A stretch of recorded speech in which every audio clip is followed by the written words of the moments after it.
कभी सोचा है हम इस दुनिया में क्यों आए हैं? क्या हमारे जीवन का कोई उद्देश्य है या यह बस एक संयोग है? क्यों कुछ लोग जीवन में सफल और संतुष्ट रहते हैं जबकि कुछ लोग हमेशा दुखी और असंतुष्ट रहते हैं? क्या कोई ऐसा नियम है जो जीवन के हर रहस्य को खोल सकता है? एक रात एक युवक के साथ कुछ ऐसा हुआ जिसने उसकी जिंदगी हमेशा के लिए बदल दी। आज की कहानी उसी रहस्यमयी रात की है जहां 5 गुप्त नियम बताए गए जिन्हें बहुत कम लोग जानते हैं, लेकिन जो इन्हें समझ लेता है उसका जीवन कभी पहले जैसा नहीं रहता। यह कहानी सिर्फ एक कहानी नहीं, यह जीवन का सबसे बड़ा सत्य है। आज आप जानेंगे वे 5 गुप्त नियम जो आपके जीवन की दिशा बदल सकते हैं। लेकिन क्या आप सच में इसे अपनाने के लिए तैयार हैं? क्या आप बताए गए इन नियमों को अपने जीवन में उतार सकते हैं? तो चलिए कहानी को पूरा अंत तक ध्यान से सुनते हैं। और हां, कहानी को बीच में छोड़कर मत जाइए, वरना आप अपनी लाइफ का एक महत्वपूर्ण पार्ट मिस कर सकते हैं।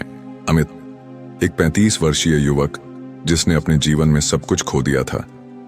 एक समय था जब उसका व्यापार खूब चलता था, परिवार में प्रेम था, दोस्त हर समय साथ रहते थे, लेकिन अब वह अकेला था। व्यापार की असफलता ने उसके आत्मविश्वास को तोड़ दिया था। परिवार के साथ उसके मतभेद इतने बढ़ गए थे कि अब कोई उसकी चिंता तक नहीं करता था। दोस्त भी धीरे धीरे दूर हो गए। रोज की तरह वह आज भी एक चाय की दुकान के कोने में बैठा था, जहां कभी वह अपने दोस्तों के साथ हंसता था, सपने देखा करता था। लेकिन अब उसकी आंखों में कोई चमक नहीं थी। वह बस चुपचाप सामने जलते हुए स्टोव की लौ को देख रहा था, जैसे उसमें अपने भविष्य की बुझती हुई रोशनी देख रहा हो। मन में एक ही सवाल बार बार घूम रहा था, आखिर मुझसे कहां गलती हुई? मैंने तो मेहनत भी की थी, ईमानदारी भी रखी थी, फिर मेरी जिंदगी इस अंधेरे में क्यों डूब गई? तभी हवा में एक कागज उड़ता हुआ उसकी मेज पर आ गिरा। उसने अनमने मन से उसे उठाया और पढ़ा। अगर जीवन के वास्तविक रहस्यों को जानना चाहते हो तो कल रात 12 बजे पुराने शिव मंदिर के पास आओ। अमित चौंक गया। यह पत्र किसी ने उसके नाम से नहीं लिखा था, लेकिन ऐसा लग रहा था जैसे किसी ने उसकी आत्मा के अंदर झांक कर यह संदेश लिखा हो। कौन हो सकता है? यह मजाक है या सच? कोई मेरा हाल जानता है? पहले तो उसने सोचा कि यह कोई व्यर्थ की बात होगी, शायद किसी ने यूं ही उड़ते उड़ते यह पर्चा डाल दिया हो। लेकिन फिर उसके अंदर एक अजीब सी हलचल होने लगी। अगर यह सच हुआ तो, अगर कोई वाकई मेरे प्रश्नों का उत्तर दे सकता हो। उसे याद आया कि वैसे भी अब उसके पास खोने को कुछ नहीं बचा था। जिंदगी से तो वह पहले ही हार चुका था, फिर एक बार इस अजीब से निमंत्रण को स्वीकार करने में क्या बुराई थी? उसने कागज को मुट्ठी में दबाया और एक गहरी सांस ली। अगली रात 12 बजे अमित ने मंदिर जाने का फैसला कर लिया।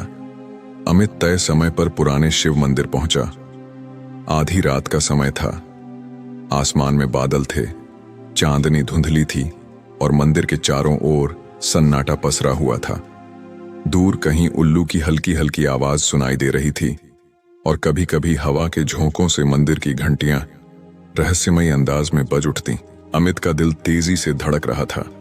उसे समझ नहीं आ रहा था कि यह सिर्फ एक संयोग था या किसी अज्ञात शक्ति का संकेत। जैसे ही उसने मंदिर की सीढ़ियां चढ़नी शुरू की, उसे महसूस हुआ कि कोई उसे पहले से ही देख रहा है। वह रुका, उसने इधर उधर नजर दौड़ाई। तभी मंदिर के मुख्य द्वार के पास अंधेरे में एक बूढ़ी आकृति धीरे धीरे स्पष्ट होने लगी। वह एक वृद्ध संत थे। लंबी सफेद दाढ़ी, गहरी चमकती आंखें और चेहरे पर ऐसी शांति जैसे उन्होंने संसार के सभी रहस्यों को जान लिया हो।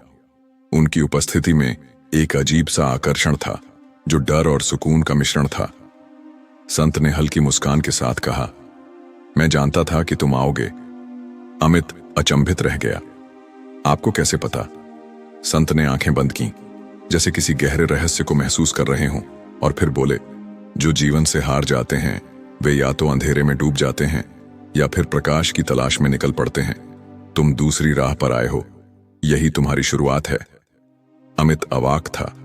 उसे लगा जैसे यह संत सिर्फ शब्द नहीं बोल रहे थे, बल्कि उसके मन को पढ़ रहे थे।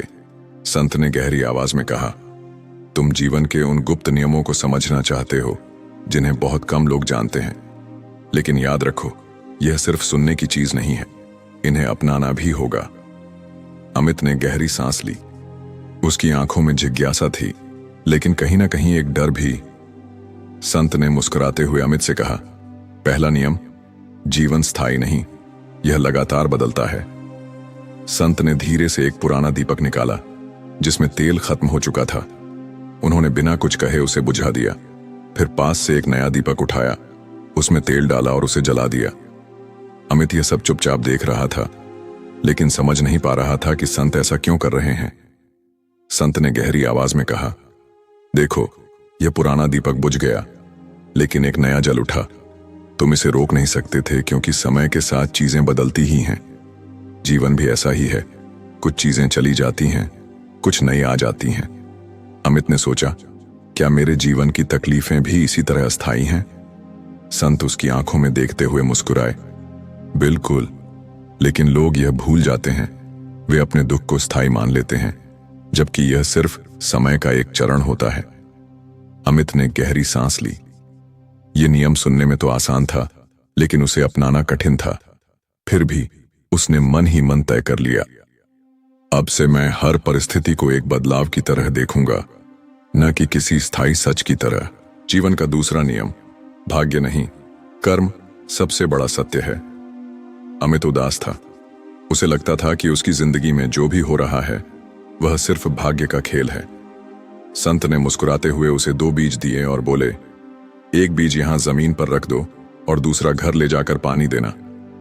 अमित ने पहला बीज जमीन पर रख दिया और दूसरा जेब में डाल लिया। संत ने गहरी नजरों से उसे देखा और पूछा, अगर सालों बाद यहां आओगे तो क्या यह बीज खुद से पेड़ बन जाएगा? अमित ने थोड़ा सोचकर कहा, नहीं बाबा, इसे पानी और देखभाल की जरूरत होगी। संत ने स्नेह से अमित के कंधे पर हाथ रखा और बोले, यही जीवन का नियम है बेटा। लोग भाग्य के भरोसे बैठे रहते हैं, लेकिन बिना कर्म के कुछ भी नहीं बदलता। भाग्य सिर्फ एक बीज है, पर उसे पेड़ तुम्हारा कर्म बनाता है। अमित की आंखों में नमी थी। उसे पहली बार एहसास हुआ कि उसकी हार का कारण भाग्य नहीं, बल्कि उसके अपने फैसले थे। आज उसे अपने जीवन की सबसे बड़ी सीख मिल गई थी। भाग्य से ज्यादा शक्तिशाली हमारा कर्म होता है। तीसरा नियम, जो तुम्हारे पास है उसकी कद्र करो। संत ने एक साधारण मिट्टी का प्याला उठाया और अमित की ओर बढ़ाया। अमित ने उसे अनमने मन से पकड़ लिया, जैसे वह कोई खास चीज ना हो। संत ने गहरी नजरों से उसे देखा और बोले, अगर यह प्याला सोने अर्थात स्वर्ण का होता तो तुम इसे बड़े प्यार और संभाल कर पकड़ते, लेकिन क्योंकि यह सिर्फ मिट्टी का है, तुम इसे हल्के में ले रहे हो। यही हमारी जिंदगी में भी होता है बेटा। जब तक कोई चीज हमारे पास होती है हम उसकी कद्र नहीं करते, लेकिन जब वही चीज खो जाती है तब हमें एहसास होता है कि हमने क्या गवा दिया। अमित के दिल में एक टीस उठी। उसे अपने बीते साल याद आ गए, जब वह अपने परिवार, पत्नी और दोस्तों के प्यार को हल्के में लेता रहा। तब उसे लगा था कि वे हमेशा उसके साथ रहेंगे, लेकिन आज जब वे उससे दूर हो चुके थे तब वह अकेलेपन की आग में जल रहा था। उसकी आंखें नम हो गईं। आज उसे समझ आया कि जो हमारे पास है उसकी कद्र करना ही असली बुद्धिमानी है, क्योंकि वक्त के साथ जो खो जाता है वह लौट कर नहीं आता। चौथा नियम, डर से मत भागो, उसे स्वीकार करो। अचानक तेज हवा चलने लगी। मंदिर की घंटियां जोर जोर से बज उठीं, जैसे कोई अदृश्य शक्ति अपने होने का एहसास दिला रही हो। अमित के भीतर एक अजीब सी घबराहट होने लगी।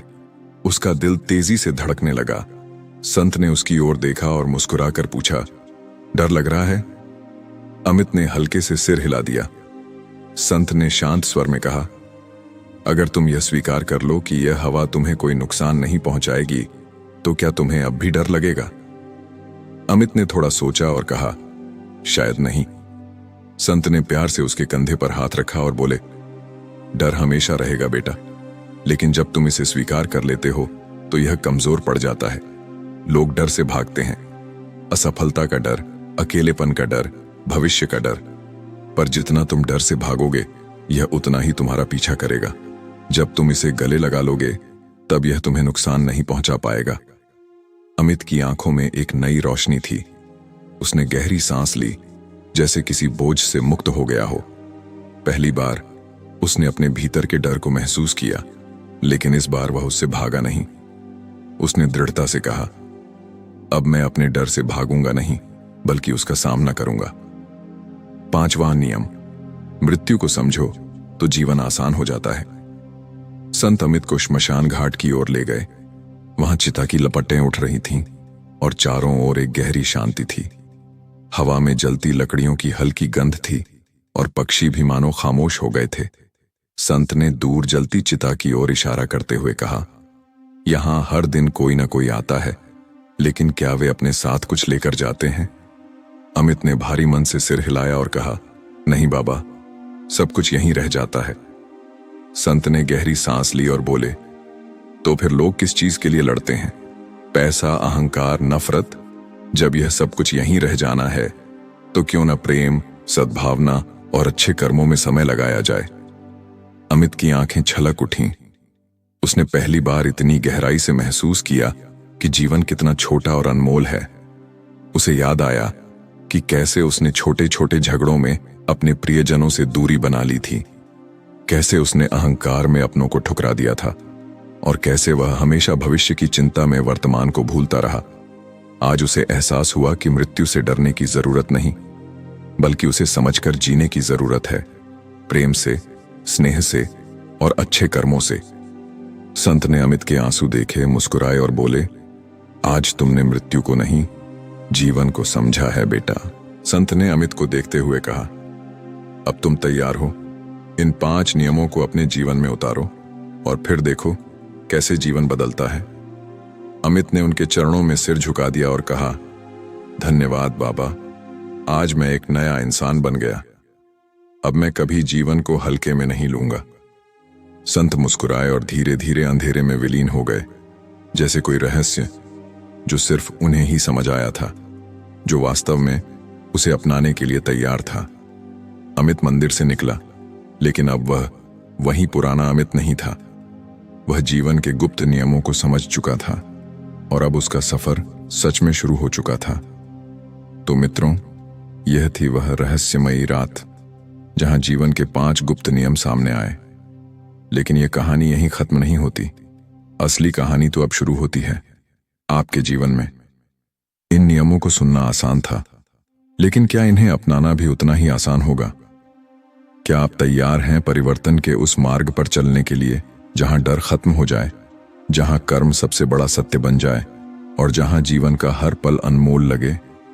सोचिए, अगर आज आपकी जिंदगी का आखिरी दिन होता, तो क्या आप इसे ऐसे ही बिताना चाहते? अगर इन 5 नियमों ने आपके दिल को छुआ हो, तो इसे अपने जीवन में जरूर अपनाइए। और अगर यह कहानी आपको पसंद आई हो, तो इसे अपने प्रियजनों तक पहुंचाइए।